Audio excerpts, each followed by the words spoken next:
voltando aqui para a questão da minha amiga, ela coloca o seguinte: eu tenho uma dúvida porque o sexo antes, fora do casamento, configura em peças tão mortal, enquanto outros pecados transitam livremente nos templos religiosos e são amplamente tolerados. Márcia, inclusive você já notifica a presença de uma das dinâmicas que mais caracterizam a mentalidade legalista, que é aquela que estabelece o seu próprio critério de importância e prioridade, conforme aquilo que nós lemos aqui no capítulo 23 de Mateus, quando Jesus diz que eles, seguindo a lei, negligenciam os preceitos mais importantes da lei, quais sejam a justiça, a misericórdia e a fé. Devíeis, porém, fazer essas coisas sem omitir aquelas. Mas a mentalidade legalista, ela cria hierarquia de importâncias conforme a sua própria conveniência. E já não é de hoje que sexo é algo extremamente radioativo, inclusive herdado dos cultos pagãos, gnosticistas, como sendo o grande obstáculo do homem ascender ao divino. E isso foi ali imiscuído junto com o cristianismo, ao ponto de, com o passar do tempo, a interpretação majoritária, institucional do cristianismo foi de conceber uma concepção de santidade como sendo sinônimo de ausência de sexualidade. Haja visto até hoje o modo como o sacerdócio funciona na Igreja Católica, onde não lhe é permitido ter uma companheira para dividir a vida, pela pressuposição de que esse tipo de interação interfere na missão do sacerdote. Já no meio protestante, embora isso tenha sido relativizado, a presença da imposição, da veemência, do controle e da ameaça, ou seja, a presença da mentalidade legalista sobre o tema, ela permanece sob o mesmo vigor. O fato, Márcia, é que eu trago aqui para reflexão aquilo que seja casamento para Deus. Isso porque já me citaram muito que o casamento realizado pelos homens é o casamento realizado por Deus, porque eles citam o trecho de Mateus capítulo 16, dizendo que tudo o que ligardes na terra será ligado no céu. E aí, em nome dessa colocação, pelo menos esse é o texto mais citado, muito embora eles também peguem o texto de Romanos, peguem texto de Hebreus, mas sendo esse o mais citado, eles trabalham com a ideia de que por intermédio dessa colocação, então qualquer casamento realizado em igreja e oficializado em cartório recebe a chancela divina. E isso, ao meu ver, é uma total deturpação do texto. Porque eu convido vocês a lerem Mateus capítulo 16. E no capítulo 16, a partir do verso 13, Jesus estava a caminho de Cesareia de Filipe. E nesse caminho ele pergunta para os discípulos: quem dizeis o povo que eu sou? E os discípulos começam a responder: uns dizem que tu és os profetas, outros dizem que tu és João, outros dizem que tu és Elias. E Jesus vira para eles e diz: e vós, quem dizeis que eu sou? E aí Pedro, ele assume a fala e diz: tu és o Cristo, o Filho do Deus vivo. E essa colocação, Jesus, ele percebeu que ela não veio de uma conclusão humana e nem podia vir, porque Jesus estava ali encarnado, humanamente. Hoje a gente aqui vivendo 2000 anos depois desses acontecimentos, para a gente é fácil dizer que Jesus era Deus. Mas para eles lá, vivendo, Jesus era de carne e osso. Jesus soltava pum, Jesus cagava, Jesus mijava, Jesus comia, Jesus bebia, Jesus andava com eles. Portanto, não é concluir que Jesus fosse o Cristo era algo completamente contraintuitivo. E aí quando Pedro faz essa afirmação, Jesus percebe, assim como ele percebeu que havia saído virtude dele quando uma mulher tocou a orla dele com fé, ele percebeu que aquela ilação de Pedro não foi humana, não seguiu a linearidade da cognição e do raciocínio humano, mas foi uma revelação direta do Pai ao coração de Pedro. E ali então se realiza uma conexão direta do homem com Deus, já não acontecendo mediada pelo templo, onde o único habilitado a ter contato com Deus era o sumo sacerdote, com todo aquele paramento em dia específico, com indumentária específica, para ele então acessar o Santo dos Santos e ele ter o contato com o divino e a partir disso trazer as suas diretrizes para o povo. Mas ali naquele momento com Jesus ocorre uma conexão direta. E aí é em nome desse evento, desse acontecimento, dessa ilustração, que Jesus responde para Pedro e diz: então Jesus lhe afirmou, bem-aventurado és Simão Bar-Jonas, porque não foi a carne e o sangue que tu revelaram, mas meu Pai que está nos céus. Também eu te digo que tu és Pedro, e sobre esta pedra, sobre esta conexão, sob esse tipo de orientação que você estabeleceu agora com Deus, eu edificarei a minha igreja, e as portas do inferno não prevalecerão contra ela. Dar-te-ei as chaves do reino dos céus, e o que ligardes na terra terá sido ligado nos céus, e o que desligares na terra terá sido desligado nos céus. Portanto, a chave será dada a todo aquele que carrega esse espírito. Mas agora olha o que é curioso. O mesmo Pedro para quem Jesus falou essas coisas, o mesmo Pedro. Olha aqui a sequência dos versículos.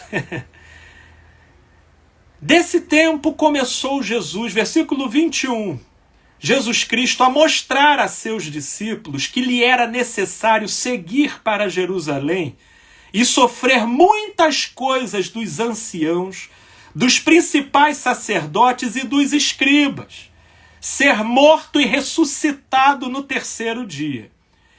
E aí Pedro, empolgado com a afirmação que ele tinha acabado de ouvir de Jesus: tu és Pedro, sob esta pedra, toma aqui a chave do reino, Pedro. Empolgado com aquelas colocações, sem entender o espírito do que Jesus estava dizendo. Depois de Jesus dizer o que devia lhe acontecer, Pedro chama Jesus à parte e começou a reprovar Jesus. A reprovar, dizendo: tem compaixão de ti, Senhor. Isso de modo algum te acontecerá. E aí, o mesmo Pedro, para quem Jesus disse que deu a chave dos reinos, Jesus vira para ele mesmo e diz: voltando-se, disse a Pedro: Arreda, Satanás! Tu és para mim pedra de tropeço, porque não cogita das coisas de Deus, e sim das dos homens. Portanto, a chave do reino será dada para que as coisas que se realizam na terra liguem no céu, e as coisas que se desliguem na terra se desliguem nos céus, toda vez que o espírito fora de conexão com Deus. Porém, toda vez que se cogitarem com a mente dos homens e não da de Deus, essa conexão imediatamente se perde. Porque eu quero dizer para vocês, no curso da história, por causa de uma má interpretação desse verso, sabe a Santa Inquisição? A Santa Inquisição, ela se arrogava a assassinar pessoas que agiam de modo contrário às determinações da Santa Igreja, baseado no fato de que tudo que ligardes na terra será ligado no céu, e tudo que desligardes na terra será desligado no céu. As piores barbaridades já foram perpetradas em nome de Deus, sob essa presunção de que uma vez que se estabeleça uma unanimidade institucional de pessoas que se dizem autoridades e representantes de Deus na Terra, então isso inequivocamente significa que eles possuem a chave do reino. Mentira! Mentira! Porque a chave do reino, ela é dinâmica e ela estará presente sempre que a pessoa se alinhar ao espírito do Evangelho. Se a determinação for para oprimir, julgar, condenar, prender, ameaçar, isso pode acontecer dentro de uma igreja, isso pode acontecer com os sacerdotes autorizados e reconhecidos pela comunidade, mas não tem nada sendo ligado no céu. Não tem nada sendo desligado no céu. Porque se o Espírito não estiver vinculado ao Espírito de Cristo, essa colocação aqui não é um fim em si mesmo, é um princípio operativo dinâmico. Portanto, você liga nos céus toda vez que você ligar algo aqui na terra baseado no amor. Você desliga no céu toda vez que você desligar algo aqui na terra baseado no amor. Porque sem amor nada se conecta. Portanto, é isso que precisa entender o princípio da palavra. Para vocês legalistas que determinam que cerimônia na igreja e registro em cartório é o equivalente de casamento para Deus, dá uma lida aqui em 1 Coríntios, uma colocação altamente curiosa que o apóstolo Paulo fala, e que as pessoas leem, mas passam batido e não entendem o sentido. Em 1 Coríntios, no capítulo 6, olha o que Paulo diz no verso 16. Ou não sabeis que o homem que se une à prostituta, se une no sentido de transar, forma um só corpo com ela? Porque, como se diz, serão os dois uma só carne. Portanto, é interessante como que Paulo aqui, ele não está dizendo aqui que o que chancela uma união diante de Deus não é cartório. Ele não está dizendo aqui que o que chancela a união entre duas pessoas é uma cerimônia religiosa na igreja. O que Paulo está dizendo aqui, que promove conexão, é uma das coisas que pela nossa alienação a gente mais banaliza nessa vida. Mas embora a gente banalize, isso tem uma gravidade extraordinária, que é o encontro de dois corpos, de duas almas, entrelaçando e trocando fluidos e energias. nesse ato já começa uma conexão. Nesse ato já começa uma conexão. E é para isso que Paulo chama a atenção, para não ser banalizado. Por isso, Márcia, aí sim, depois de toda essa introdução, é que eu viro para te responder que para a gente elucidar essa questão, a gente precisa primeiro rever e reformular o que seja casamento. Porque pecar a gente pode fazer antes de casar no cartório e na cerimônia religiosa, e pecar a gente pode depois de casar no cartório e na cerimônia religiosa. Porque o que a gente fala daqueles casais que depois de um tempo decorrido, inclusive isso eu falei num vídeo há pouco tempo, que depois de um tempo decorrido, um enjoa do outro ou briga com o outro, mas aí vai do mesmo jeito os dois lá transar, mas aí a esposa fecha os olhos e pensa estar se relacionando com um namorado que ela teve, e o marido fecha os olhos e ele pensa estar transando lá com a vizinha dele que ele gostaria de pegar.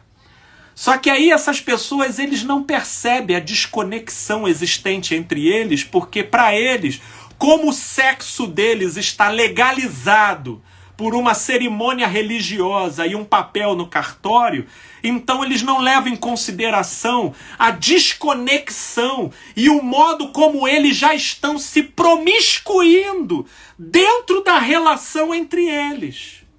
E aí isso não recebe, obviamente, fama de pecado do lado de fora, porque pro lado de fora eles estão irrepreensíveis. Mas Deus, que conhece o coração, sabe de todas as coisas. Por isso é que tomar cerimônia religiosa e registro em cartório como sendo o marco diferencial daquilo que estabelece uma chancela de Deus numa relação, ao meu ver, isso é absolutamente superficial, ao ponto de levar muitos a coarem mosquitos e engolirem camelos. De modo que o melhor que eu tenho para recomendar para vocês é que vocês não banalizem a própria energia de vocês, o próprio corpo de vocês, e entendam que relação é troca, que sexo, ele, embora seja bom, ele só ganha sua autenticidade não com um registro no cartório, mas com um amor no coração. Porque até quem vive em função do sexo chega um momento que entra em depressão. Porque embora seja algo que gere prazer, não é algo que completa. Porque a única coisa capaz de significar esse tipo de relação é quando o amor santifica a relação. Entendam isso. Então, minha amiga, eu creio que você pode ser respondida por intermédio disso,